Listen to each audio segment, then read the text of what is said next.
예, 대기업 회장단과 함께 정종철 교육부 차관께서 입장하고 계십니다. 박수로 환영해 주시기 바랍니다.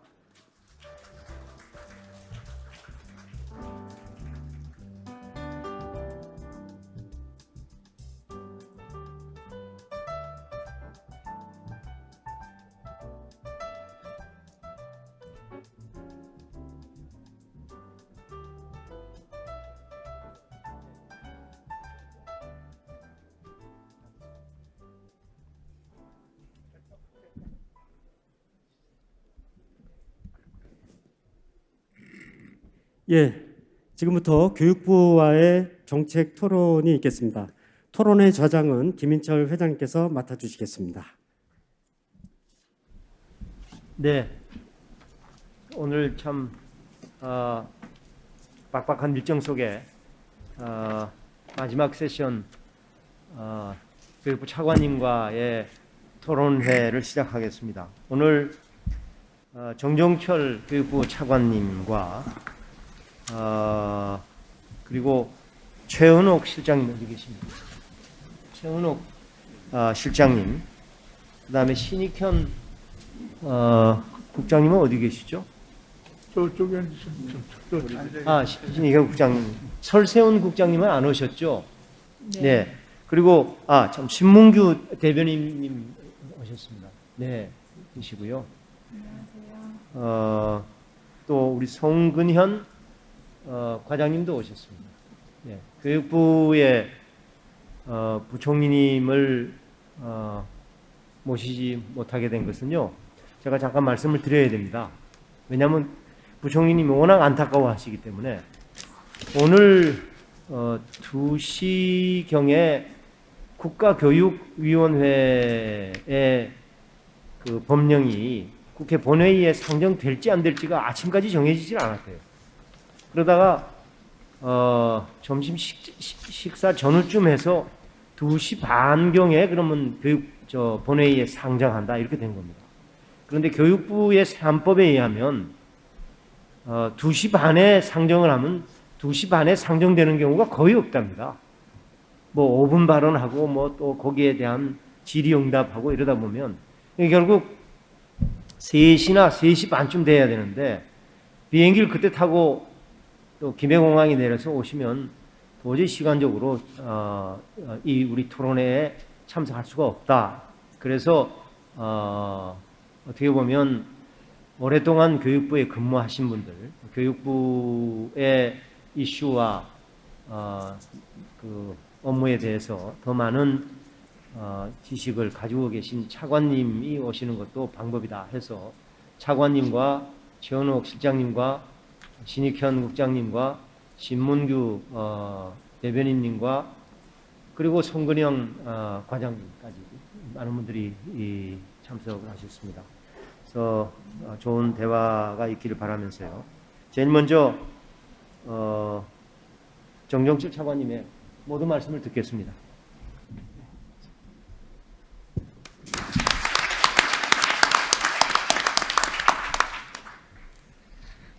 네, 총장님들 많이 서운하시죠?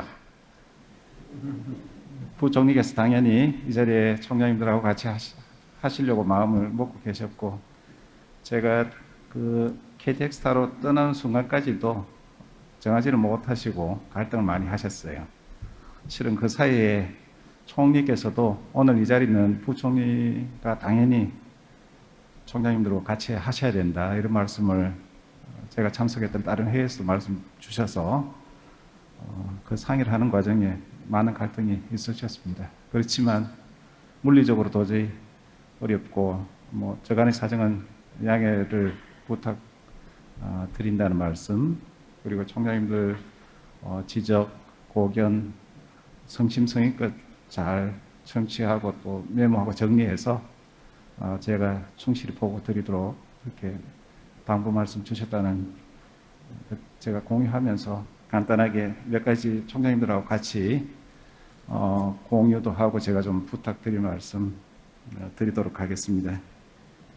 그 세 가지 상황에 대한 공유와 부탁 말씀 먼저 올리겠습니다. 잘 아시는 것처럼 코로나가 여전합니다. 기세가 너무 등등해서 어제 오늘 아시는 것처럼 거의 800명대에 육박하는 이런 심각한 상황으로 전개되고 있어요. 아침에 제가 다른 회의를 급하게 지금 주재하고 왔는데, 대학 관련해서는 아시는 것처럼 20대 감염이 지금 폭증하고 있고, 그 뒤에 도사리고 있는 위험성은 아시는 것처럼 델타 바이러스라는 아주 고약한 놈이 있습니다. 저희가 대교협하고 전문대교협 합동을 이렇게 발표했던 2학기 대면 교육 활동을 좀 확대할 수 있는 방안을 놓고 총장님들과 같이 고민하고 준비를 어떻게 해야 될지 진지하게 좀 상의 말씀드려야 되는데 조금 급한 위기 상황입니다. 각별히 좀 저희도 그러고 대학 차원에서도 경각심을 가지고 이 부분은 대학 내 구성원들 간에 깊이 있는 토론, 또 준비, 또 지역 방역 당국과 같이 협업하시는 이런 노력들을 좀 같이 해주시기를 각별히 부탁 말씀 올리겠습니다. 이 부분은 또 부총리께서 따로 제가 내려오는 순간에도 강조를 주셔서 대신 또 말씀드리도록 하겠습니다. 아시는 것처럼 방역은 감염병 예방만이 아니고 대학을 일상으로 이렇게 되돌리는 일상 회복의 가장 중요한 활동입니다. 이 부분은 뭐 총장님들 너무 잘 아실 거니까요. 제가 굳이 더 보태지는 않겠습니다. 저희가 작년 1년 그리고 올 1학기 이렇게 겪으면서 너무 잘 아시는 것처럼 특히 어려운 아이들이 좀 많습니다. 또 감염병 기준으로 위험 요소가 특히 우리 유학생들 하고 관련해서도 많고요. 그리고 특히 제일 가슴 아픈 것은 그 우울증, 세대별로 우울증을 우리 보건복지부 산하전문기관에서 조사했을 때 20대가 가장 심각하고요. 그리고 성별로는 우리 여성들이 심각하다고 그럽니다.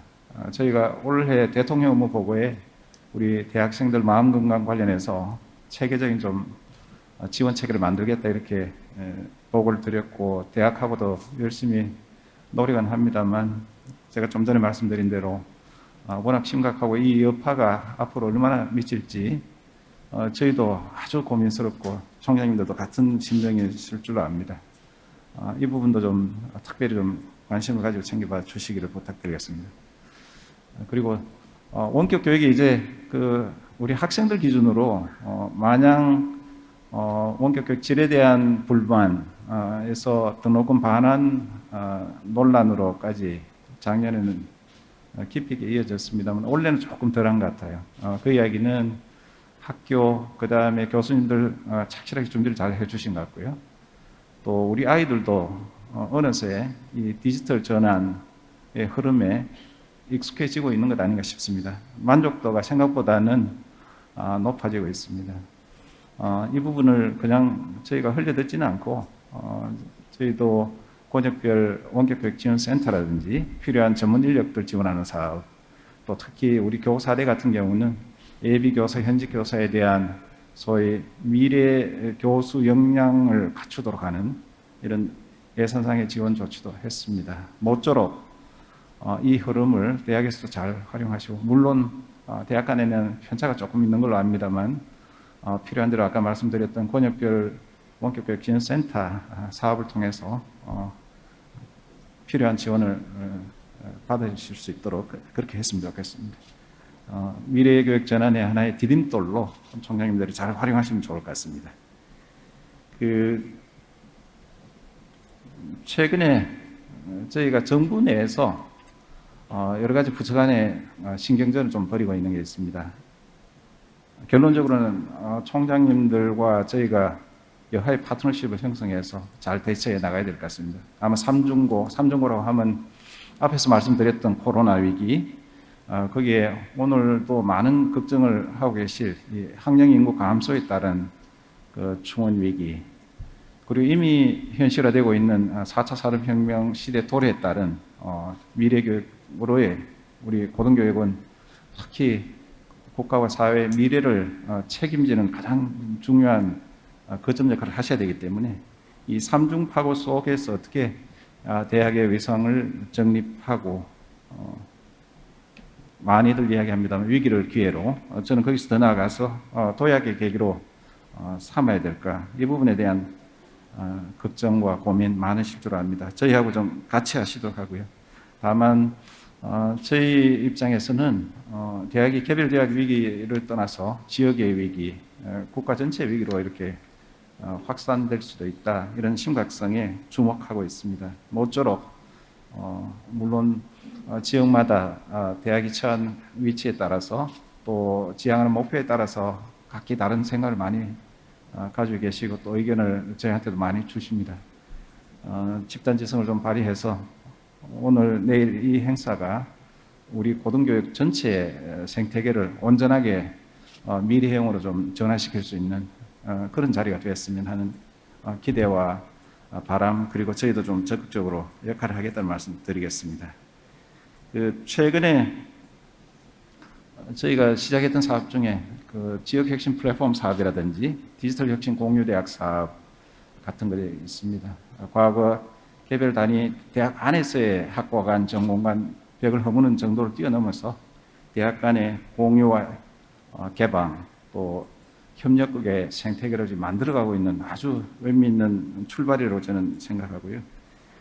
앞에서 말씀드린 삼중타고의 벽을 넘고 말씀드린 대로 기회도 만들어내고 도약의 계기로 삼는 이런 일종의 패러다임적인 전환, 여기에 좀 대학들이 자율적인 혁신 역량을 충실히 좀 발휘해 주시기를 부탁드리겠습니다. 저희하고 이제 긴밀한 파트너십이 필요한 영역이라고 생각합니다.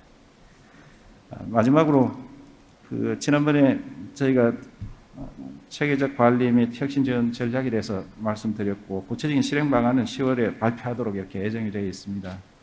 아마 조금 이따 이어질 질의응답이나 토론 과정에서도 저를 포함한 우리 실국 과장들이 총장님들 궁금해하시는 내용 또 지적들 겸허하게 또 성심껏 저희가 메모하고 정리하고 또 필요한 대로 답변을 드리겠습니다만 이 부분도 10월에 발표하기 전이라도 저희가 현장에 좀 더 세심하게 말씀 주시는 것들 귀를 기울이고 다만 그 과정에 양적으로 이렇게 구조조정하거나 줄인 거에서 벗어나서 질적으로 혁신을 유도할 수 있는 그런 묘안들을 같이 머리를 맞대고 좀 만들어 갔으면 좋겠습니다.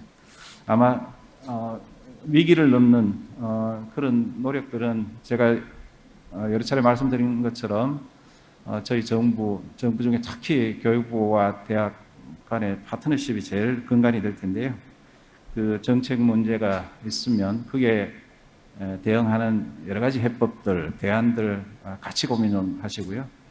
그러면서 아시는 것처럼 지금부터 내년 초까지가 지금 또 정치의 계절입니다. 정치적으로도 뜻을 같이 해주시고 목소리를 같이 내주시면 총장님들과 머리를 맞대서 충실히 마련한 저희 대안들이 여러 가지 정책 수단 확보하고 또 안정적인 추진 근거가 되는데 큰 도움이 되리라 생각합니다. 잘 부탁드리겠습니다.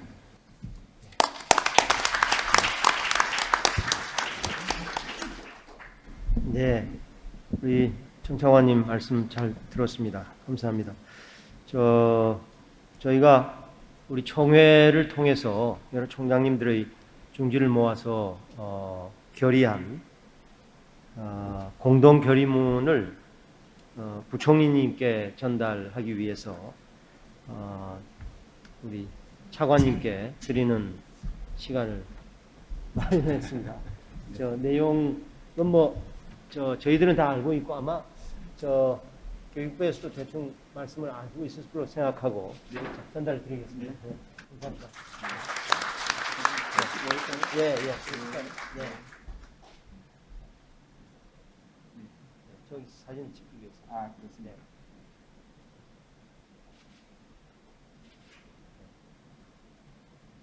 네,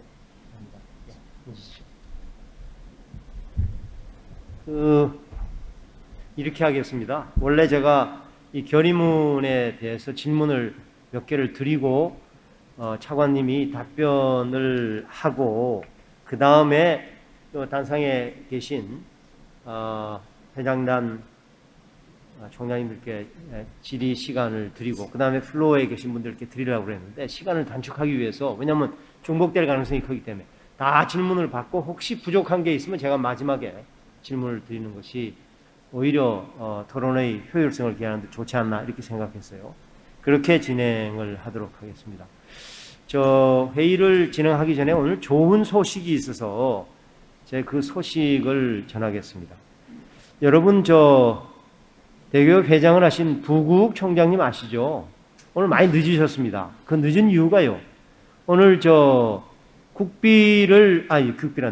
저 소송비를 교비로 사용한 것에 대한 2심 재판이 있었는데 드디어 무죄로 판결을 받으셨답니다. 저기 와 계십니다. 여러분 축하해 주시기 바랍니다.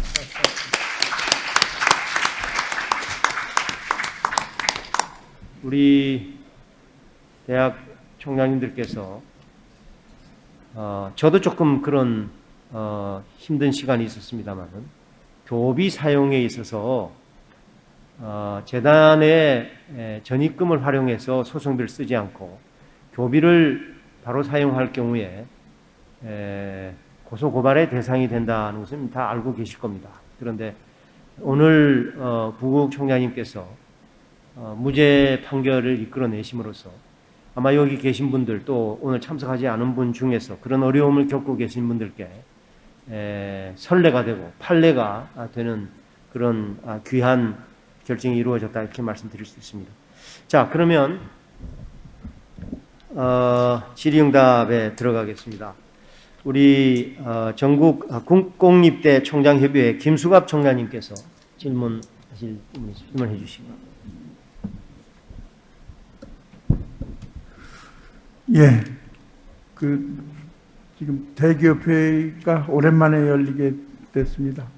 그래서 지금 모든 설립 주체를 불문하고 대학이 어렵고 위기고 또 심지어는 소멸까지도 얘기하는 한계점에 이르러서 각 대학들이 열심히 지금 노력을 하고 있습니다. 그래서 재정 지원과 관련해서 이제 대기업 임원진들도 기재부를 비롯해서 각 정당 대표들과 만나면서 내년도 교육 예산에 최대한 증원 2조 원 정도의 증원을 지금 노력을 하고 있는데 교육부도 그걸 같이 적극적으로 노력해서 꼭 조금 재정 위기라든가 이런 면에서 큰 성과가 있기를 같이 한번 노력하기를 바라고요. 국총협 차원에서는 한 가지만 좀 말씀을 드리면은 특히 최근에 권익위를 통해서 문제가 제기되고 현재 교육부로부터 감사가 진행되어 왔던 교연비 문제에 대해서 말씀 올리고자 합니다. 교연비 문제는 다 아시겠습니다만은 기존에는 그 기성회계에서 급여 보조성으로 지급하던 것이 법적 근거가 없고 또 여러 가지 논의가 있고 학생들이 반납 운동도 벌이고 이런 와중에 이제 대학회계법이 만들어지면서 교연비에 대한 지급 근거가 마련이 됐고요. 그거에 의해서 각 국립대학들이 지침과 또 컨설팅을 통해서 지침을 교연비를 지급해 왔는데 이번에 조금 제보가 원인이 됐다 그러지만 아무튼 권익위의 조사도 했고 지금 40개 국립대학에 대해서 교육부의 감사를 진행을 했습니다. 원래 이 취지가 수당성 보조, 급여 보조성에 있었던 것이고 현재는 이제 대학회계법에서 합법화가 되고 그것이 이제 각 대학별로 지침에 의해서 지급을 하고 있는데 명백히 잘못 집행한 것이라든가 이런 경우는 대학이 충분히 그 환수 조치라든가 여러 가지 조치를 동반하고 있고요. 또 이 기본 제도의 개선을 위해서 국총협에서도 7명의 총장님을 구성해서 특별위원회를 구성해서 한 2달간 교연비 제도의 개선안을 도출하기 위해서 노력을 하고 있습니다. 그런 점을 충분히 고려하셔서 이 제도가 원래 히스토리를 고려하고 또 이것을 어떻게 제도로서 발전시키느냐에 대해서 특별히 또 코로나 상황의 어려움으로 인해서 집행에 있어서 다소 그 어려움이 있었다는 점도 고려를 해 주셔서 이 교연비제도의 제도 개선과 더불어서 그 파급 효과가 최소화될 수 있도록 대학도 노력하겠습니다만 교육부도 그런 관점에서 노력해 주시기를 부탁드리겠습니다. 예, 질문 겸 부탁드리겠습니다. 예. 답변하시죠. 네, 고맙습니다. 두 가지 말씀 주신 내용에 대해서 제가 간단하게 답변 올리겠습니다. 첫 번째 말씀 주신 고등교육 예산 관련해서 다들 고민이 많으시고 저희는 정부 안에서 물론 아직 기재부하고 협의 중에 있긴 합니다만 총장님들 만족하시기는 어렵지만 저희 차원에서는 아주 담대한 수준으로 정부 안에 담았다. 그렇게 우선 말씀드릴 수 있고요. 다만 그럼에도 불구하고 기재부하고의 예산 협의 과정에 저희는 최선을 다하겠습니다. 정부안이 확정되는 시점이 8월 정도고 국회로 이관되는 게 8월 말 또는 9월 초인데 그때까지 저희가 최선을 다하고요.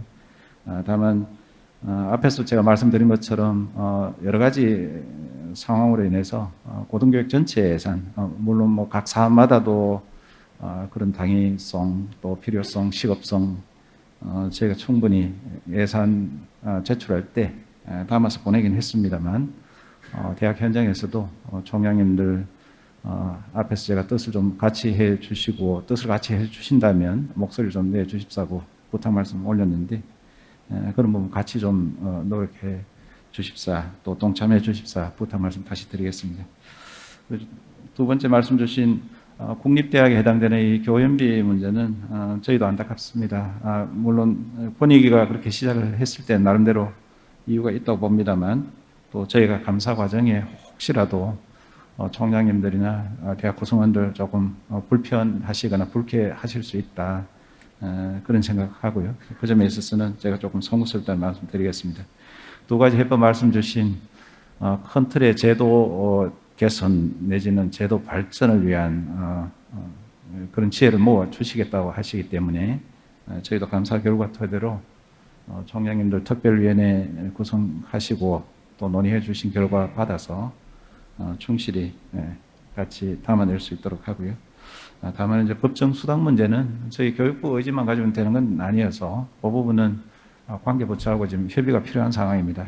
그 상황 제가 공유 드리고 앞에서 말씀드린 수당화하는 것까지도 법령에 근거한 일종의 이제 제도 개선 내지는 제도 도입이라고 봐야 되기 때문에 거기에 대해서는 저희가 관계기관하고 협의하고 그럴 때 다시 한번 총장님들 그 뜻을 저희가 여쭙도록 그렇게 하겠습니다. 예, 감사합니다. 제가 대교육 회장으로서 교육부의 감사에 대해서 한 말씀 꼭 드리고 싶은 마음이 있습니다. 지금 차관님 잘 설명을 하셨습니다만은 대학이 내부적으로 행정 절차를 밟아오면서 쭉 여태까지의 관례에 입각한 의사결정, 그 다음에 어떻게 보면 적극적인 처분, 선의에 의한 결정사항 이런 것들이 감사 과정을 통해서 지적이 되고 지적할 수에 있습니다. 대개 보면 이제 그게 기관 경고라든지 또는 주의 조치하는 것이 일반적입니다. 그런데 과도한 처분을 요구하면서 신분에 관련된 처분을 요구한다든지 또 너무 광범위하게 문제를 잡아서 처분을 내릴 경우에 대학은 대단히 위축될 가능성이 크다. 그래서 우리 아마 총장님들 생각이 다 비슷비슷하실 것이고 지금 현재 이미 감사를 받은 대학 또 앞으로 감사를 연차적으로 받을 대학들이 아마 비슷한 심정일 텐데 그런 관점에서 제가 부총리님이 오시면 꼭 그 말씀을 여쭙고 싶었는데 차관님께서 그런 저희 대교협의 입장을 조금 정리를 해서 말씀을 드려주시면 감사하겠습니다. 네, 알겠습니다. 오늘 우리 감사원도 좀 같이 배석하도록 했으면 좋겠다 싶은 생각이 있습니다. 방금 회장이 말씀 주신 대로 결론적으로는 뭐 가능하면 그 대학 내부 충분한 논의를 통해서 규정을 이사회 통해서 이제 만든다든지 이렇게 해주시는 게 제일 좋을 것 같긴 합니다. 그럼에도 불구하고 저희가 지적한 것이 과도하게 대학을 위축시키는 방향으로는 되지 않도록 한번 저희 차원에서도 진지하게 좀 폭넓게 고민해 보도록 그렇게 하겠습니다. 네, 감사합니다. 다음으로 사립대학 총장협의회 장재국 회장님께서 질문해 주시겠습니다. 네, 저희 한국사립대학 총장협의회는 그동안 3월부터 5월까지 전국 8개 권역을 나누어서 총장협의회를 간담회를 가졌습니다. 그래서 저희들이 총장님 의견을 다 수렴을 해서 사실은 뭐 교육부와 관계 당국에다가 이렇게 건의문을 이미 제출한 바 있습니다만은 오늘 오전에 총회 시간에도 가장 관심이 있는 부분이 뭐 다 벌써 아실 것 같아서 그렇습니다만은 첫째는 그 3주기 진단 평가에 관한 이야기입니다. 뭐 아시다시피 대학들이 정말 지난 2년 동안 뭐 최근까지 정말 열심히 애초로울 정도로 열심히 보고서를 준비를 해서 제출을 하고 그다음에 이제 지난주까지 비대면 평가를 다 받았습니다. 근데 뭐 흘러나온 이야기가 굉장히 뭐 차별화를 줄 수 없을 정도로 보고서 내용들이 참 좋았다 이런 이야기들이 많이 듣고 있습니다. 거의 모든 대학들이 사실은 뭐 특별한 하자가 없다고 생각을 하고요. 정말 0.1점 차이, 0.2점 차이로 정말 이 중대한 시기에 선정이 안 되고 탈락이 되어서 그것도 9월달 수시 입시를 앞두고 발표를 해서 학교가 정말 낭떠러지에 빠질 수밖에 없는 이런 상황이 과연 우리나라 고등교육에 도움이 될 것인가 이런 문제에 대해서 우리 총장님들께서 정말 많은 이야기를 하셨습니다. 그래서 이게 그 지원비를 받는가 맞는 이 중요한 것이 아니라 그것이 결국은 선정해서 탈락이 되면 낙인 효과가 있어서 그 학교는 지금과 같이 학령 인구가 이렇게 없는 상황에서는 거의 뭐 생존이 불가능한 그런 상황에 빠질 수가 있다는 생각이 있습니다. 그래서 저희들의 건의는 뭐 잘 아시겠지만은 가능하면 거의 모든 대학들이 혜택을 받을 수 있도록 이렇게 좀 해달라는 것을 건의를 드리고 있는데 그 부분에 대해서는 좀 어떠신지 한번 물론 이제 교육부도 굉장히 어려움이 많을 것 같습니다. 왜냐하면 기재부에서 예산을 다 지고 있기 때문에 교육부에서 할 수 있는 부분도 굉장히 없다고 생각합니다만 이런 부분에 대해서 좀 고려를 해주시고 아까 대학의 기를 살려달라고 말씀하셨는데 지금 대학들이 정말 특히 사립대학들은 너무나도 기가 죽어 있습니다. 학생도 없죠. 그다음에 뭐 학령 인구가 없다 보니 학생 모집에 정말 전력을 다하고 있는 이런 상황에서 정말 그 기가 많이 죽고 있는데 좀 기를 살려주시는 그런 정책을 좀 펴주시면 좋겠다는 그런 생각을 들고요. 그다음에 두 번째는 이제 재정적으로 지금 굉장히 어렵습니다. 아시다시피 13년째 지금 등록금이 동결돼 있다 보니까 뭐 재정적으로 거의 한계 상황에 왔다고 해도 과언이 아니라고 생각을 합니다.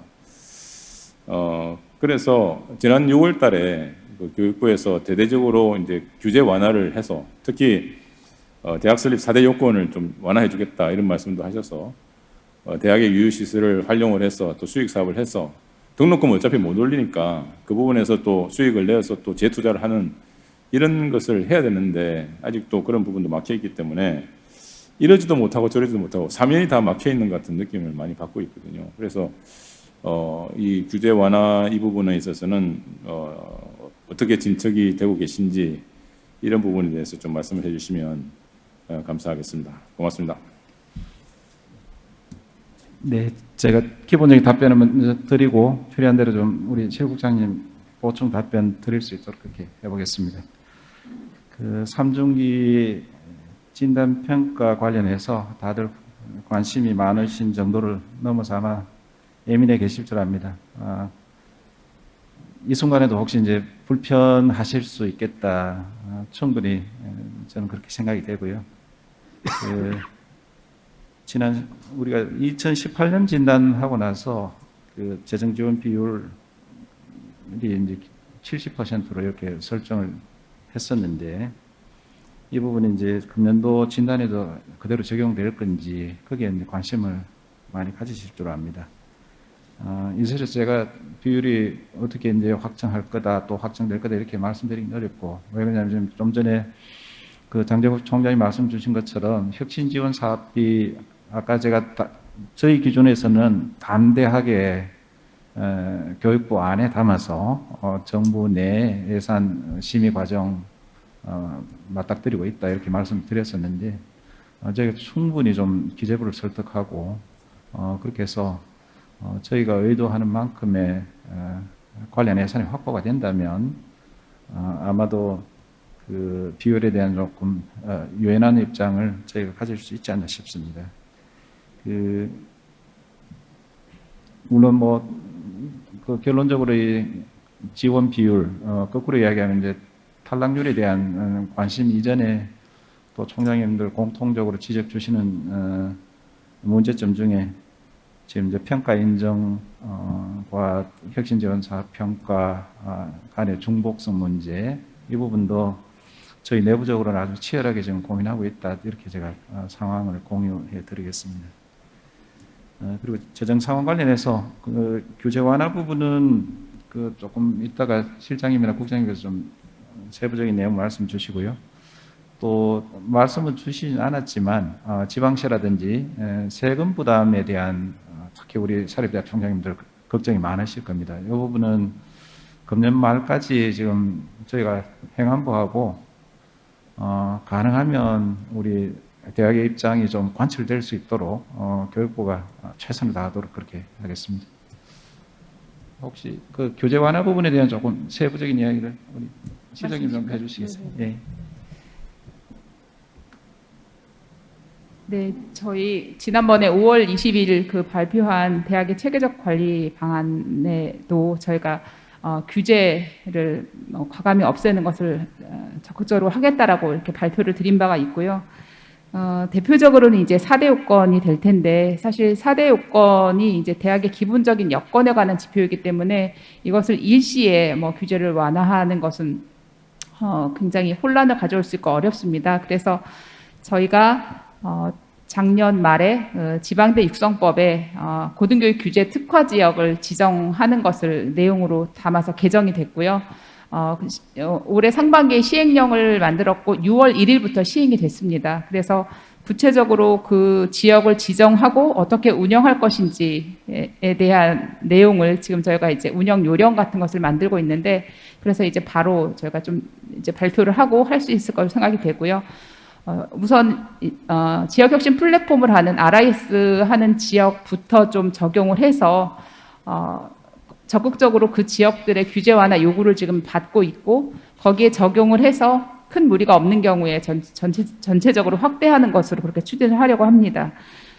그리고 그 5월 20일 발표한 저희 그 관리 방안에 유휴재산을 임대를 허용한다든지 하는 것은 저희가 좀 규제 완화를 할 수 있는 것이기 때문에 적극적으로 지금 하려고 지금 추진하고 있고요.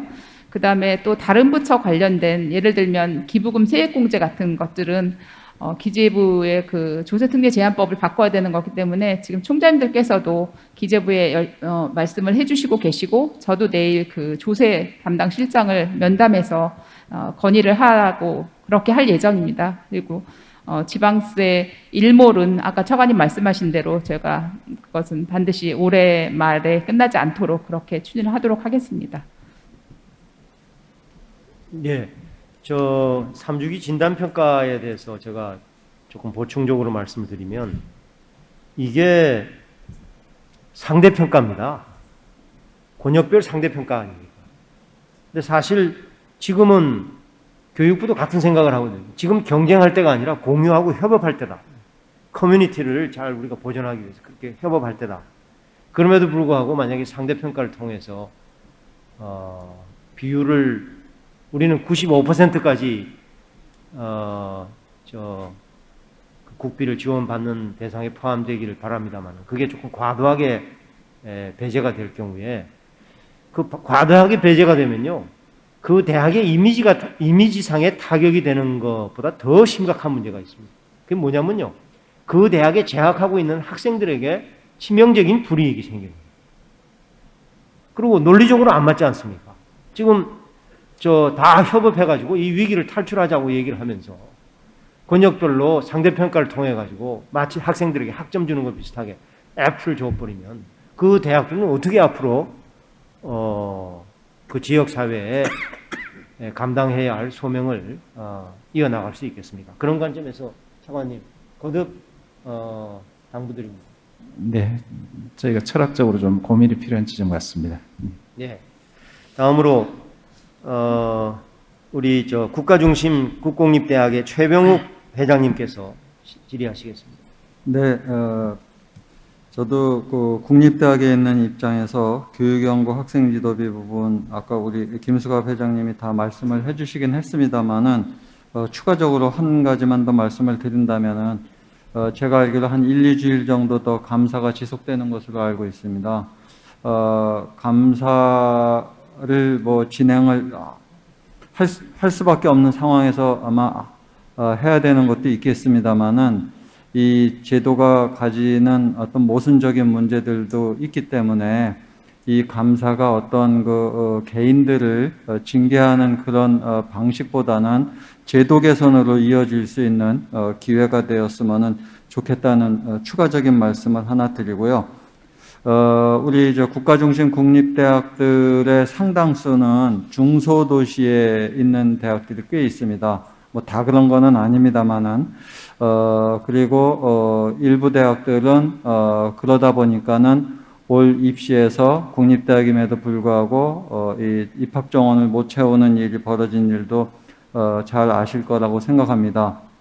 그러나 국립대학이 정원을 못 채운다고 재정적인 위기로 어떤 경쟁력을 확보하지 못하는 일이 발생하는 것은 국가적인 아까 차관님도 말씀하셨지만은 지역 대학의 위기가 지역의 위기 나아가서 국가의 위기로 발전할 수 있다는 점에서 그러지 않을 수 있도록 그 중소도시에 위치한 국립대학 아마도 경쟁력 있는 사립대학도 마찬가지일 겁니다.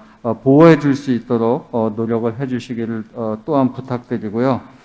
추가적으로 하나 더 말씀을 드리면, 조금 아까도 RIS 사업 얘기가 나왔습니다만은, 제가 속한 대학은, 이번에, 지역은, RIS 사업에 선정되기는 하였습니다만, 아직도, 이 장기적인 계획은 전국 모든 지역을 RIS 사업으로 할 수 있게 하겠다고는 합니다만은, 이 속도가 매우, 느릴 수도 있다는 걱정이 좀 들어서, 어떻게 좀 내년도에 전국의 모든 지역이 RIS 사업을 할 수 있도록 좀 예산 확보나 그런 정책으로 조금 나아가 주셨으면은 그게 바로 지역 균형 발전의 정책을 실현하는 계기가 될 거라고 생각하고 이 부분 한 번 더 건의드립니다. 감사합니다. 네, 교연비 감사 관련해서 총장님 말씀 주신 것 잘 참고하도록 하겠습니다. 두 번째 말씀 주신 중소도시에 위치한 우리 국가중심 국립대 또 경쟁력 있는 사립대에 대한 지원과 마찬가지로 좀 재정 위기에 봉착할 수 있기 때문에 이에 대한 각별한 좀 관심 필요하다는 말씀 잘 새겨 듣겠습니다. 결론은 저희가 고등교육 예산에 대한 총량적인 확충 이 부분의 뜻을 저희하고 다 같이 하실 줄 압니다. 마지막으로 말씀 주신 RIS 사업 같은 경우도 재정당국은 조금 저희보다는 미온적이라고 이제 저는 느껴지는데요. 그럼에도 불구하고 저희가 복수형하고 단수형 각각 한 곳 해서 저희 교육부 예산안에 지금 담아서 재정당국하고 협의 중입니다. 이 부분도 아까 제가 모두에서 말씀드리는 것처럼 전체 파일을 키우는 물론 순차적으로 준비된 데부터 먼저 가야 되는 그런 점은 양해가 필요한 사안 같고요. 그렇게 해서 지역 단위 혁신 체계 거기 안에 이제 대학 간 협업 또 지역에 위치한 여러 가지 혁신을 추동할 수 있는 연구소라든지 기업체, 그리고 심지어는 우리 특성화고나 마이스터과 같은 중등교육 단계에서까지 다 아울러서 대학의 혁신적인 생태계를 거점으로 해서 지역 혁신 생태계로, 그렇게 해서 지역이 다시 부활할 수 있는 이런 계기를 만들어갈 필요가 있는 것 같고요. 총장님 지적하신 대로 이게 그 기존의 방식하고 다르기 때문에 아마 익숙치 못하면 시간이 걸릴 수밖에 없는 것 같습니다.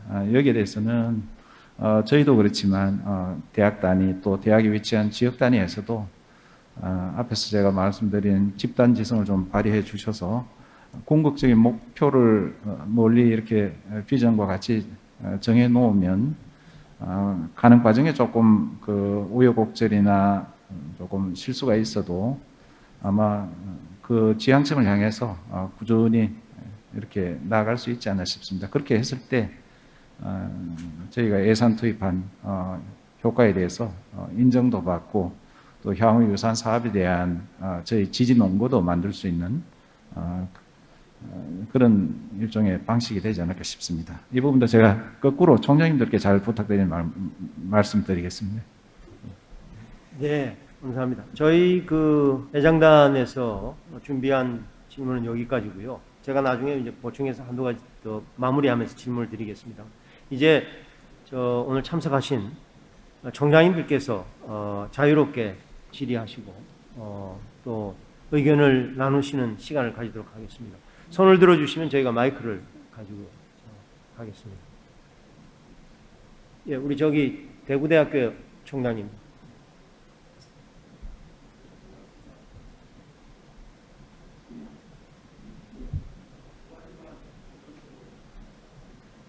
지금 안 들리거든요.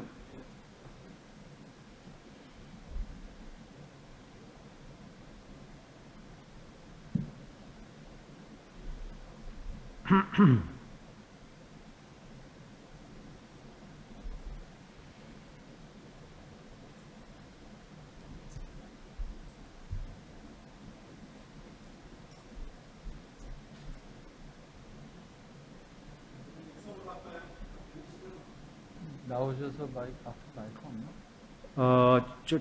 마이크가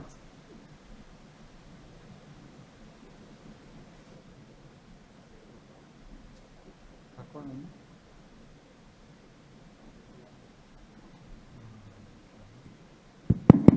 네. 간단히 그냥 결론적으로만 그 말씀을 드리겠습니다.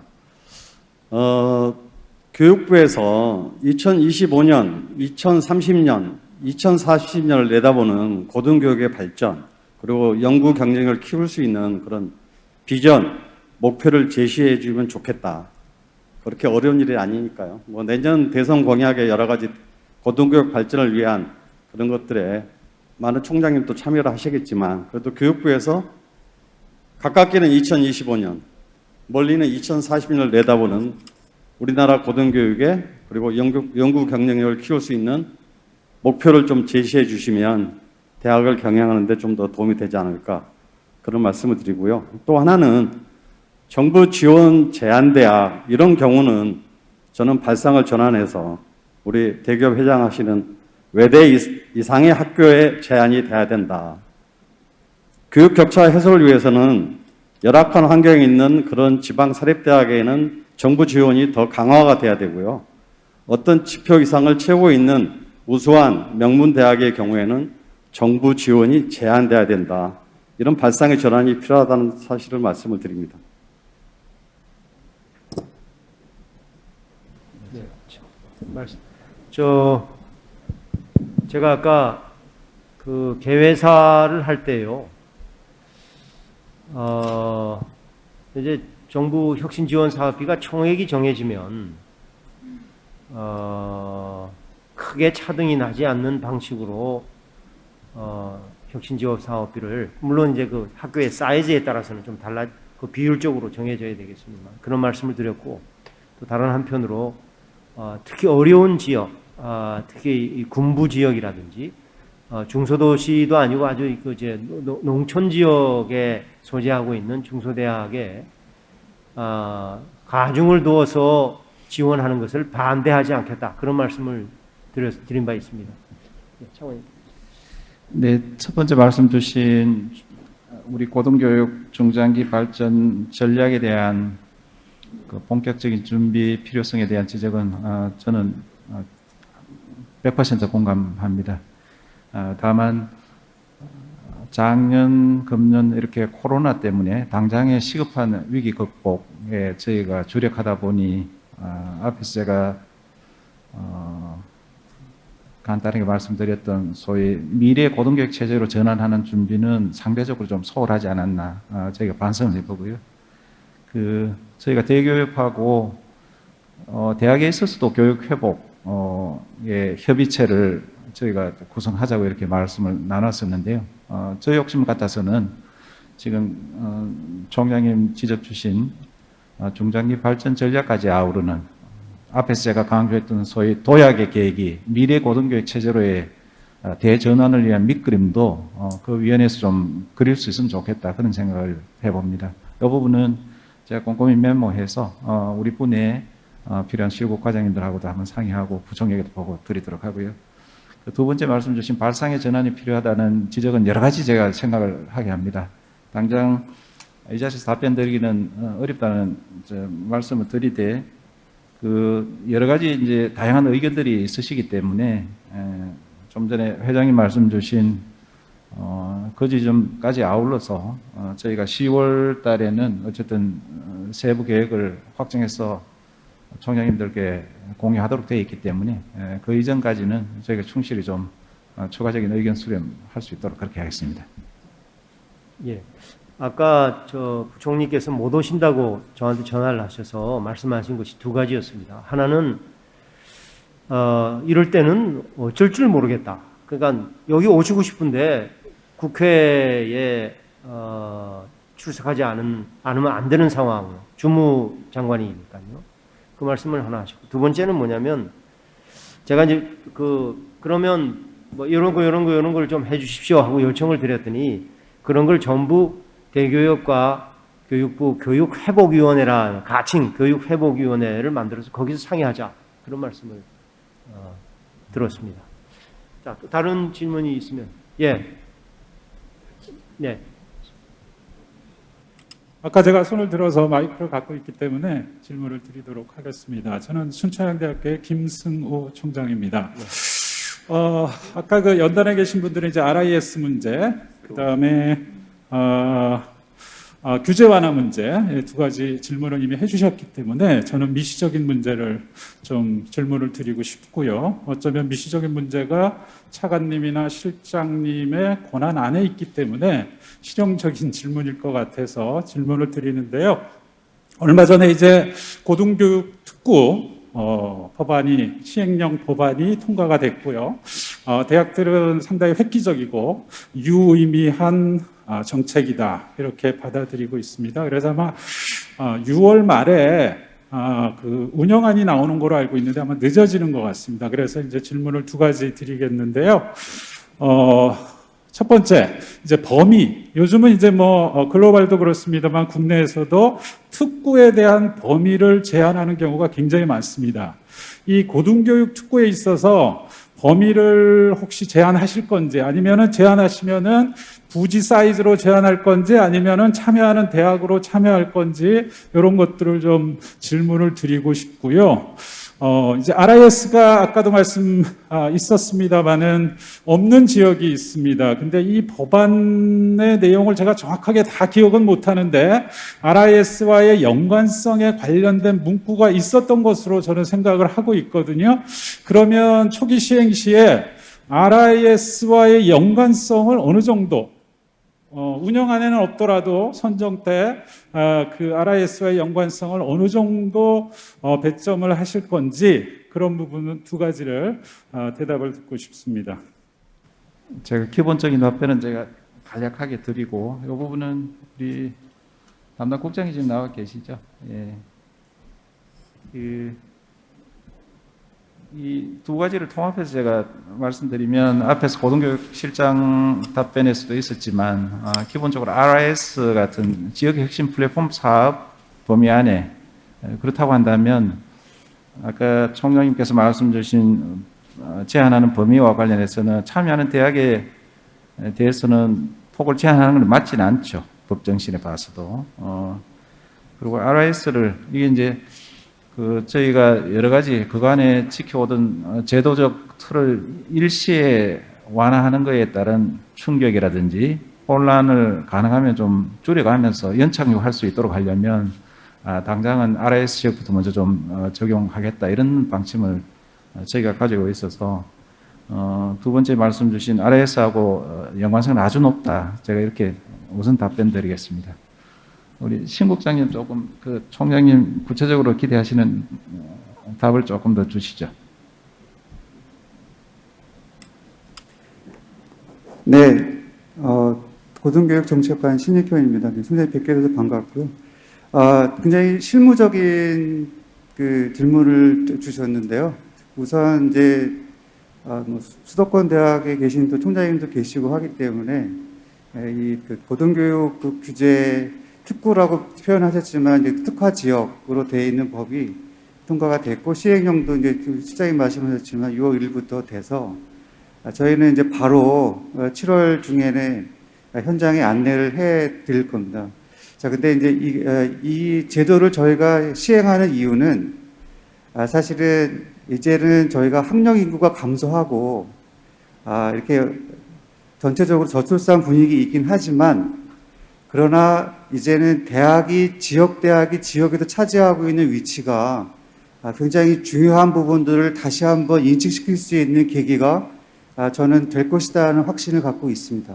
그렇기 때문에 지역에서 대학의 힘을, 대학의 역동성을 보여주실 수 있는 그런 기제 마련을 절실했기 때문에 우선은 저희가 지역 대학에서 지자체와 함께 그 부분들을 풀어갈 수 있는 여지를 두기 위한 제도로 이해해 주시면 좋을 것 같고, 그럼에도 불구하고 개별 대학의 차원에서의 유불리와 관련된 개별 대학만 해당되는 문제로 접근하시기보다는 지역의 지역 대학의 지역에서 차지하고 있는 공공적 기능을 확대하기 위해서 지자체와 개별 대학에 모여 있는 지역 협업위원회 총장님들과 그런 부분에서 지역 전체가 합의할 수 있는 수준에서 대학과 지역이 함께 도움이 되는 발전할 수 있는 그런 과제와 관련돼서 저희가 우선적으로 규제 완화를 해 드릴 계획이고,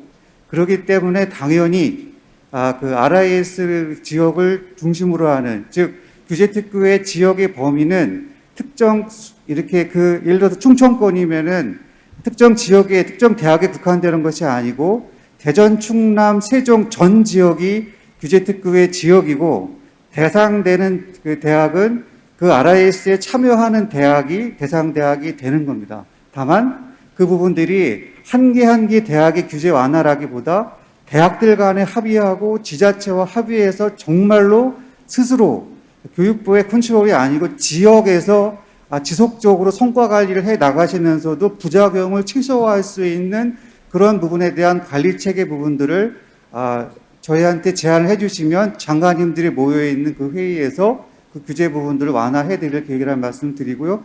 자세한 부분들은 제가 총장님께 저한테 전화 주시면 제가 자세히 또 보충 설명을 드리도록 하겠습니다. 고맙습니다. 네, 수고하셨습니다. 다음 아까 저 뒤에 질문해 주시죠. 마이크를 잡고 있어서 제가 하나 여쭙겠습니다. 대학 재정 이런 문제는 아니고요. 당장 저희 2학기 수업 방식에 대해서 논의를 죄송합니다. 저는 경기대학교 총장 직무대행을 맡고 있는 전준철입니다. 2학기 수업 관해서 말씀을 드리겠습니다. 대학 교육협의회하고 이제 교육부에서는 이제 대면 강의를 이제 강화하기 위해서 여러 가지 방안을 이제 마련하라고 하는 공문도 보내셨고 저희도 준비를 하고 있는데 중요한 것이 아마 예방이 중요하지 않은가 생각됩니다. 좀 어려운 문제이긴 하지만 지금 고등학교 3학년 학생이나 교직원들에 대한 예방 접종이 이제 진행되리라고 보는데 대학에서도 최소한 교직원 선생님들에 대한 예방 접종도 어떤 핀포인트 접근 방법을 통해서 실시할 수 없을까 하는 그런 좀 희망을 갖고 있습니다. 대면을 강화하다 보면 교육 현장에서도 이제 그런 우려를 많이 하고 있습니다. 그래서 혹시 교육부에서 그런 이제 시행이 가능하지 못하다면 어떤 특정 분야에 대학에서도 이제 외국인을 많이 접하는 분야라든지 그런 분야에 대한 지원을 하실 수 있을지 한번 고민해 주시기를 바랍니다. 네, 질문 고맙습니다. 아마 여러 차례 총장님 말씀 주신 건의사항들, 현장의 애로들 저도 수도 없이 많이 듣고 그렇게 했었습니다. 어제 실은 저희 부총리하고 질병청장 간의 협의회가 있었습니다. 그 자리에서도 우리가 원활한 대학 학사 운영, 대면 활동 확대하기 위해서는 조금이라도 지금 말씀 주신 우선적으로 좀 접종해야 될 그분들에 대해서는 좀 시기를 앞당길 수 있으면 좋겠다. 이런 건의를 다시 한번 드렸고요. 다만 그럼에도 불구하고 이 백신 접종과 관련해서는 큰 틀에서 위험성 기준으로 아시는 것처럼 이제 연령대별로 지금 이제 순서가 정해져 내려오고 또 한 가지 큰 변수가 백신 수급 상황입니다. 그래서 지금 정부 차원에서는 아시는 것처럼 9월까지는 우리 국민의 한 70% 집단 면역 형성이 가능한 그 비율만큼은 9월까지는 좀 완료하겠다 이런 계획을 가지고 있고요. 다만 대학과 관련해서는 특히 입시 업무를 담당하는 즉 수시가 본격적으로 이제 9월 달부터 시작되고 있기 때문에 적어도 입시를 담당하는 직원만큼이라도 좀 9월 이전에 좀 접종이 가능하도록 저희가 협조 요청하고 건의를 드렸습니다. 그 부분은 질병청장께서도 좀 긍정적으로 검토해 보겠다고 하셨기 때문에 한번 저희도 기대를 해보고요. 다만 제가 앞에서 코로나 상황 심각해지고 특히 20대가 심각하다 이런 말씀 드렸었는데 일부 백신 전문가분들 중에는 활동성이 가장 높은 20대부터 먼저 맞춰야 되는 거 아니냐 이런 또 의견이 있는 것 같습니다. 그럼에도 불구하고 제가 앞에서 말씀드린 우리 방역 당국의 가장 큰 기준 중에 하나는 어쨌든 치명률을 낮추기 위한 그 연령 기준별로 이 원칙을 가지고 있다는 그 이유 때문에 아마 총장님들 기대에는 이렇게 흔쾌히 저희 교육부도 그러고 우리 정부 차원에서 이렇게 응해드리기가 참 쉽지는 않으니까 그 점은 좀 양해를 좀 해주시길 부탁드리겠습니다. 예, 총장님. 네, 반갑습니다. 부경대학의 장영수 총장이라 그럽니다. 간단하게 한 두 가지만 말씀드리고 싶습니다. 대학이 가지고 있는 유의부지 활용이라든지 기타 많은 어떤 좋은 제도를 주셔서 감사드립니다만 전체적으로 규제에 대한 포지티브에서 네거티브로 바뀌는 제한이나 이런 부분들은 전체적으로 가리라고 생각되고요. 제한이 드리라고 생각되고요. 제가 말씀드리고 싶은 것은 우선 좀 급하게나마 활용 방안 교육에 지장이 없는 한 가능하다라는 이런 이제 규정들이 있는 걸로 저는 알고 있습니다. 근데 해석의 문제에서 담당하시는 우리 이제 서기관, 사무관 또는 이제 위에 계시는 이제 직원분들께서 해석을 굉장히 소극적으로 이제 하시고 또 감사와 징계에 대한 부담을 굉장히 느끼고 있습니다. 그러다 보니까 교육부에 질의를 해도 서로가 답을 하지 않는 상황이죠. 결론은 총장님 되지 않습니다. 지금 이렇게 나와요. 제가 있는 한은 도저히 못하겠다. 이런 식이 되고 있습니다. 그래서 실질적으로 대학이 가지고 있는 부동산에 대한 어떤 임대 문제 또는 생활체육시설에 대한 건립 문제, 국비가 아니더라도 이런 부분들에 대해서 굉장히 지금 현재 더디거나 현실적인 벽이 굉장히 높습니다. 그래서 이 차제에 그냥 부동산 활용 또는 대학이 가지고 있는 유휴부지에 대한 활용에 대한 좀 명확한 어떤 지침이라 그럴까요? 좀 그런 것들을 한번 좀 정리를 해서 이 정도라면은 또는 이런 해석까지는 가능하다든지 이런 게 좀 확실하게 좀 해주셨으면 좋겠습니다. 그다음 두 번째 말씀드리고 싶은 것은 지금 이제 정년 퇴임하는 또 전반기 퇴임 시즌입니다만은 우리 퇴직하시는 교수님들 또는 직원 선생님들께서 퇴직이 다 돼가면 근무 연수에 따라서 훈장과 포장을 이렇게 수여를 하십니다. 명예롭게 하시는데 일정한 사유로 인해서 재임 기간 동안 징계라든지 개인적인 어떤 신분적인 어떤 상황들에 의해서 부득이하게 또 훈장과 포장을 또 받지 못하시는 분들도 계시더라고요. 그 부분에 대해서도 재임 기간을 중심으로 한 그런 헌신에 대한 명예를 주신다고 한다면은 일정한 수준의 징계까지 뭐 제가 어디라고 말씀을 못 드리겠습니다만은 일정한 수준의 징계 정도라면은 충분히 그에 대한 불이익을 받았다고 봅니다. 근데 그렇지 못한 그로 인해서 명예롭지 못한 퇴직을 받으신다는 그런 어떤 마음을 가지시고 나가시는 데서 굉장히 안타깝다.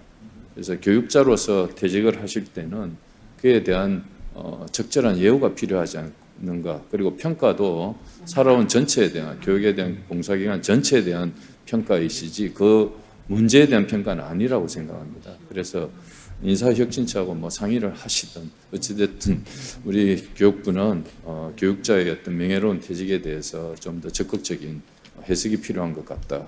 또 그 부분 역시도 일정한 지침을 좀 만드셔가지고 좀 해석을 좀 확대했으면 좋겠다는 생각이 들고요. 두 번째 명예교수님에 대한 지위 또는 활동에 대해서 건의를 드리고 싶은 것은 퇴직을 하시면은 대체로 학교에 오시기를 굉장히 싫어하십니다. 싫어하심에도 불구하고 지금은 연구 영역이 역량이 굉장히 우수하신 분들이 지금 참 많이 계신데요. 이분들이 연구를 지속적으로 하시고 싶어 하십니다만은 대학에서도 도와드리고 싶어 하십니다만은 문제는 논문을 쓰시거나 투고를 하셔도 평가의 그런 어떤 범위 내에 들어오지가 않습니다. 그러다 보니 대학에서도 굉장히 주저하고 있습니다. 이런 부분들도 명예교수님에 대한 처우 또는 앞으로 그런 어떤 지위 또는 그에 대한 걸맞는 예우 이런 모든 부분들을 교육부 차원에서 한번 정리를 한번 좀 하셔가지고 이왕이면 규정까지 좀 만들어 주신다면은 저희들도 지원을 해드리고 또 향후 퇴임 이후에도 활동을 하실 수 있도록 저희들이 좀 지원을 해드리고 싶습니다. 이상입니다. 감사합니다. 네, 세 가지 질문 주신 것에 대해서 각각 간단하게 답변 드리겠습니다. 그 첫 번째 같은 경우는 오히려 총장님 지적하신 것을 우리 고등교육실 국과에서 이 적극행정 면책 제도를 좀 별도로 구성을 하시든지 안 그러면 대학으로부터 일정 주기를 정해서 좀 일괄해서 심의하는 이런 방식을 좀 한번 적극적으로 검토해 주면 좋을 것 같아요. 총장님 지금 제기하신 문제와 관련해서는 물론 우리 부 차원에 심지어 법령상으로 당연히 하도록 되어 있는 것도 작년 원래 코로나 상황에서는 조금 일정한 그 절차를 거쳐서 면책이 되도록 하는 그런 제도가 있거든요. 혹시 그런 제도하고 연결해서 풀어갈 수 있는지를 같이 한번 좀 검토해 주시기를 제가 거꾸로 우리 교육부 식구들한테 제가 부탁 말씀드리고요.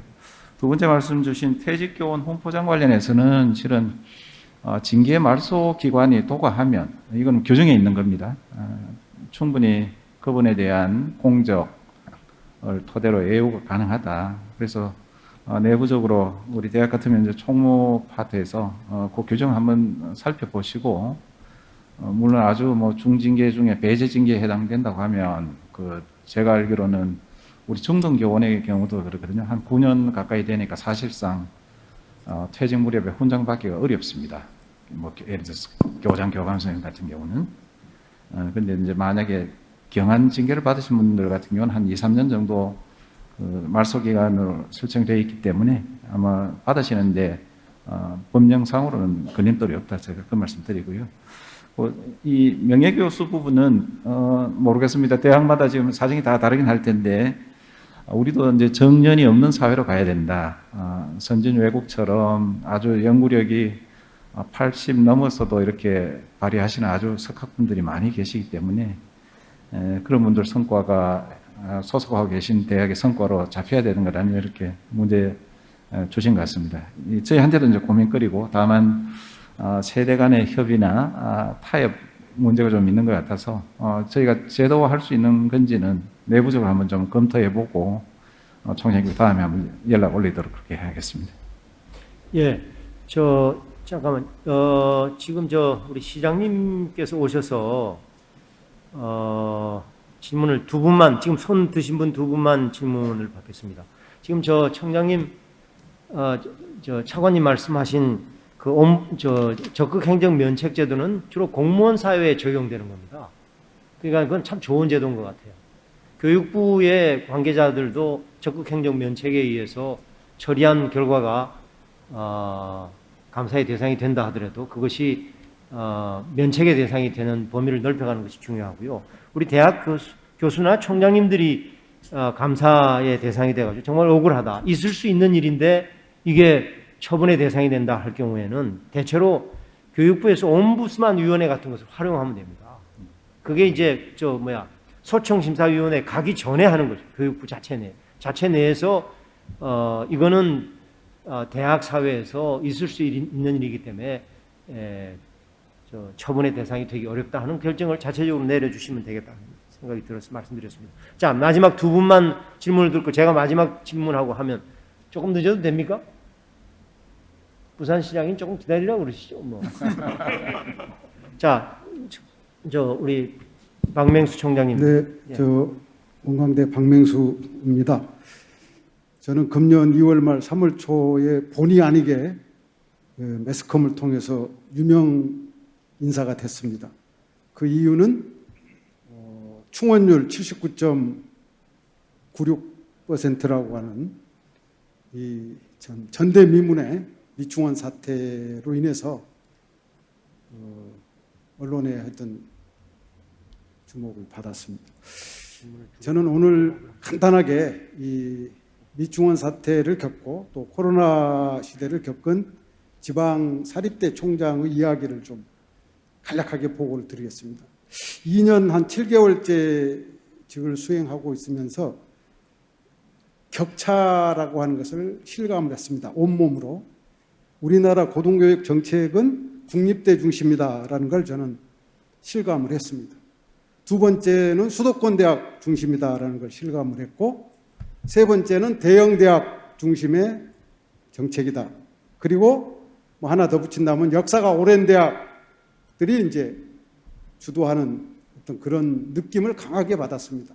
이 말씀을 드리는 이유는 2040년에 저희 학령 인구가 현재 금년 기준에서 절반으로 줄어드는 것이 이미 이제 받아놓은 시나리오죠. 그렇다면 한국 대학은 근본적인 이제 탈바꿈을 해야 될 이런 아마 그 원년이라는 저는 생각을 합니다. 그렇다면 2040년까지 현재 우리 대학들이 연착륙을 할 수 있는 스스로 철저한 대학 개혁과 혁신을 하면서 사회적 신뢰를 받고 그러면서 글로벌 경쟁력을 강화할 수 있는 이런 대학이 될 수 있도록 하려면 지난 70여 년 동안 시행되어 왔던 이 대학 고등교육 정책의 격차 문제를 이번 기회에 좀 섬세하게 이렇게 검토해 주시면 대단히 감사하겠다. 이런 말씀을 먼저 드리고요. 그다음 두 번째 그런 이제 미충원 사태를 겪으면서 뭐 지역 언론, 지역의 지사, 국회의원 이런 분들을 비롯해서 다양한 분들과 소통을 한 결과 고등교육 담론이 지난 20년 동안 한국 사회에서 뒷전으로 밀렸다라는 말씀을 많은 분들로부터 들었습니다. 그래서 이번 기회에 저희 교육부에 그동안에 엄청난 노력을 해오셨는데 교육부와 저희 전국 대학 총장들이 좀 힘을 합해가지고 내년 대선도 있고 그러니까 이 고등교육의 문제가 대학의 문제가 아니고 국가 경쟁력의 문제고 글로벌 시대에 대한민국이 살아남느냐 하는 그런 문제라고 하는 것들을 좀 국가 의제화하고 담론화하고 그래서 기재부에 가서 언제까지 교육부가 어떻게 보면 저자세로 이렇게 설득해야 되는 시대인가. 오히려 기재부가 우리가 더 지원을 해줄 테니 좀 제대로 한번 써도록 세워봐라. 이렇게 바꿔야 되는 시대가 아닌가. 왜? 2040년이면 이제 대학은 절반으로 줄 수밖에 없는 그런 시대라면 대학이 근본적으로 이번에 질적 전환을 해야 된다. 그런 차원에서 지금부터 우리 한국 사회에 고등교육의 문제가 국가 의제화되고 담론화되는 그러한 어떤 노력을 저는 시작해야 된다는 생각을 했습니다. 이 두 말씀을 간단하게 드렸습니다. 예, 윤수정 총장님, 예. 지금 음식이 들어오기 직전인데 죄송합니다. 저는 뭐 미세한 문제보다 교육에 관한 담론을 하나 여러분들하고 같이 고민했으면 싶은 말씀 간단히 드리겠습니다. 대한민국은 지금 세계 경제적으로 10위권 국가로 지금 대우를 받고 있습니다. 자원도 없고 한 나라에서 이 정도 발전한 거는 전적으로 교육 덕분이라고 하는 게 일반적인 평가입니다. 교육부는 그런 면에서 과거에 매우 훌륭한 역할을 하셨고, 그리고 학부모들도 열심히 하셨고, 그리고 산업화의 역군들도 열심히 하셨습니다. 그런데 문재인 정부 교육 공약이 크게 13개 대주제와 116가지 소주제로 되어 있는데요.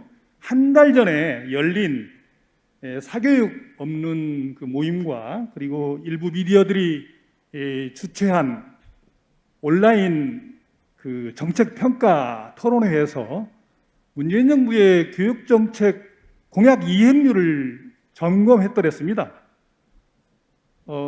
몇 점 나온지 혹시 아세요? 그쪽에서 좀 박하게 주긴 했습니다만 겨우 이행률이 9.3%에 불과하다고 했습니다. 학점으로 치면 재수강을 해야 하는 비학점을 준 것으로 되어 있습니다. 제가 오늘 이 말씀을 드리는 건 뭐냐면 교육 정책이 100년지 대계인데도 불구하고 이 정부가 그렇게 주장하고 추진하려고 했던 여러 정책 중에 정말로 크게 제대로 된 게 별거 없습니다. 다행스럽게 오늘 국가교육위원회법이 통과가 되었습니다만 이 법에 대해서 일부는 뭐 찬반양론이 있겠습니다만 경과 조치로 내년 7월 1일부로 시행되게 된 것은 그나마 구성 그 절차에 대한 여러 가지 요소에 대해서 정파적 개입을 방지할 수 있는 장치로 해서 저는 뭐 다행이라고 생각을 합니다. 그런 차원에서 국가교육위원회는 정말로 여기서 무슨 뭐 RIS, 그다음에 무슨 혁신사업 지원비 이런 걸 따질 게 아니고 과연 대한민국의 교육이 20년, 30년 후를 내다보고 어떻게 제대로 추진해야 될 것인지에 대해서 정말 심도 있게 정파적 이런 문제를 이해관계를 떠나서 제대로 한번 답을 내놔야 되지 않나 그런 생각을 합니다. 스탠포드 대학이 있는 주변에는 실리콘밸리가 있습니다. 서울대학 주변에 뭐가 있습니까? 고시촌입니다. 대한민국에 머리 좋다는 분들이 전부 지금 공무원 시험에 매달리고 있습니다. 이과생은 전부 의과대학에 매달리고 있습니다. 이런 문제들부터 해결하는 장단기적 고민을 이왕 오늘 통과됐으니만큼 국가교육위원회에서 제대로 한번 고민해 주셨으면 하는 부탁을 드리고 싶습니다. 준비단이 곧 출범한다고 하니까 철저히 준비하셔서 정말 한번 제대로 왜 우리 학생들이 전부 공무원 시험에 매달리고 수학 잘하는 학생들은 전부 의과대학을 가야만 하는지 이런 문제부터 해결하는 정말 중차대한 문제를 고민해 주시면 고맙겠습니다. 네. 이상입니다. 네. 조금 이따가 말씀하시고요. 지금 박형준 부산시장님께서 오셨습니다. 조금 일찍 오셔가지고 기다리시다가 우리 이 분위기도 좀 보시고 그리고 식사가 시작되면 바로 또 인사 말씀하시고 요 다음 행사장으로 옮기셔야 되기 때문에 우선 인사 말씀은 좀 이따가 듣기로 하고 우리 박형준 부산시장님을 여러분 맞아주시기 바랍니다.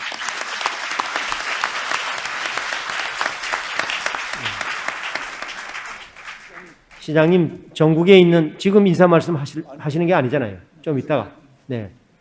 저 전국의 대학 총장님 140여 분이 모인 장소에 이 뜨거운 열기를 조금 맛보시는 차원에서 조금만 기다려 주시면 한 10분 내에 이제 끝나게 되겠습니다. 감사합니다. 그 차관님 저도 이제 마지막 마무리 질문을 하면 그걸 다 한꺼번에 답을 해 주시면 네, 그렇게 되겠습니다. 하겠습니다. 지금 정치화된 이슈이면서도 총장님께서 아무도 질문을 하시지 않은 등록금 자율 책정권과 국비 장학금 이 유형의 고리에 대해서 제가 말씀을 드리고자 합니다. 등록금 자율 책정권을 행사하는 것은 대단히 정치적인 이슈가 되었기 때문에 국회에 가보면 여당, 야당 국회의원 모든 분들이 반대합니다. 그 쉽지 않습니다. 그런데 제가 주장하는 것은 뭐냐면 그렇다고 해서 고리를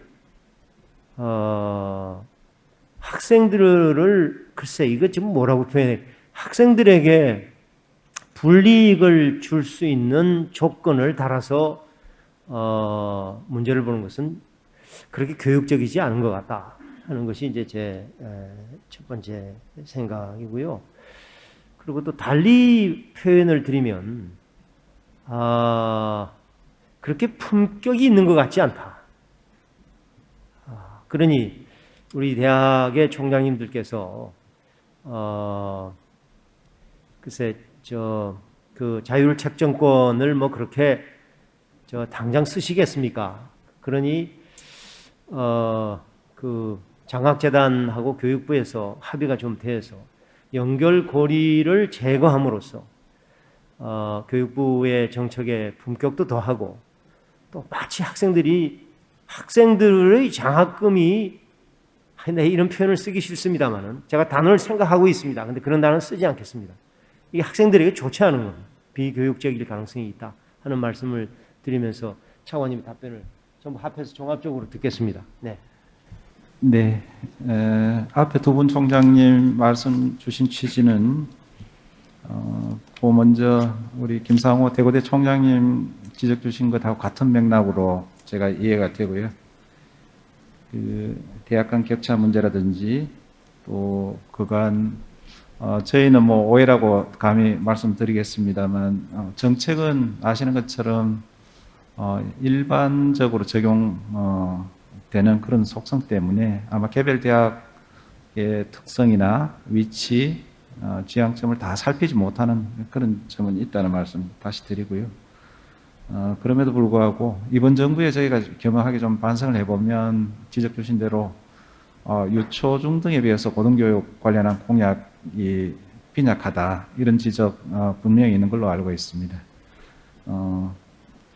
앞에서도 말씀드린 삼중고를 뛰어넘어서 위기 대응 또 위기 극복 차원을 훨씬 뛰어넘어서 미래로 도약하기 위한 그런 논의 과정에 지금 세 분 총장님 지적 주신 것들 저희가 세심하게 반영하고 또 필요한 대로 논의 드릴 수 있도록 그렇게 하겠습니다. 좀 전에 회장님께서 이제 부총리 말씀 주실 때 교육회복위원회에 저는 뭐 회복만이 아니고 도약까지도 좀 꼭 포함했으면 좋겠다 그런 생각을 가지고 있어서 내용적으로는 좀 그렇게 해주시길 부탁드리고 저희도 그렇게 하겠습니다.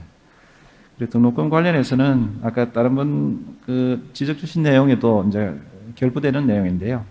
형편이 되는 대학들, 아까 극단적으로 뭐 수도권 대학은 아예 정부 재정 지원에서 졸업시켜야 되는 거 아니냐 이렇게 지적을 주셨습니다. 그렇게 하려면 아마도 등록금 자율화 같은 이런 수단이 뒷받침이 돼야 되지 않나 이런 지적을 하는 또 주장도 있기 때문에 자연스럽게 이제 아마 연결될 텐데 지금 당장은 그 등록금 자율화 관련해서는 법령상 허용된 범위 내에 인상 외에는 저희가 정책적으로 고려하기 어렵다.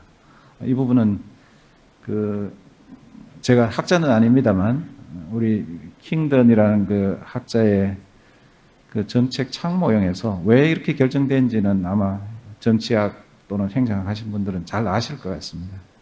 그래서 이 부분은 저희가 상당히 좀 곤욕스럽지만 정치적인 아주 대타협 또 대타협 이전의 논의가 있기 전에는 참 풀기 어려운 숙제다. 제가 외람 때 좀 이렇게 말씀드리고, 우리 내부적으로 혹시 국가자금 이유형에 대한 좀 개선 논의가 있는지 실장님 혹시 좀 말씀 주시겠습니까?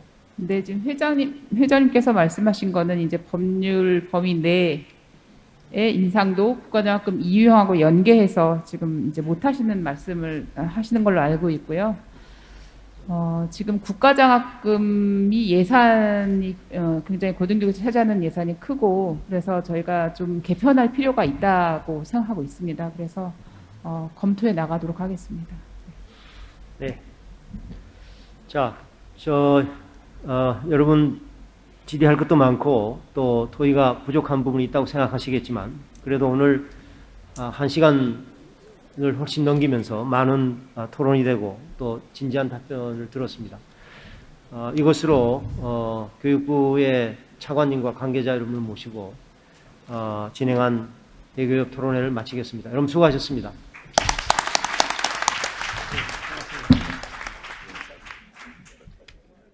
예, 지금부터 부산광역시장 초청 만찬을 시작하겠습니다. 일정상 박형준 부산광역시장께서 환영의 인사 말씀 하시고 다음 일정 때문에 출발을 하셔야 된다고 합니다. 우리 총장님께서는 자리에 모두 앉아주시기 바랍니다.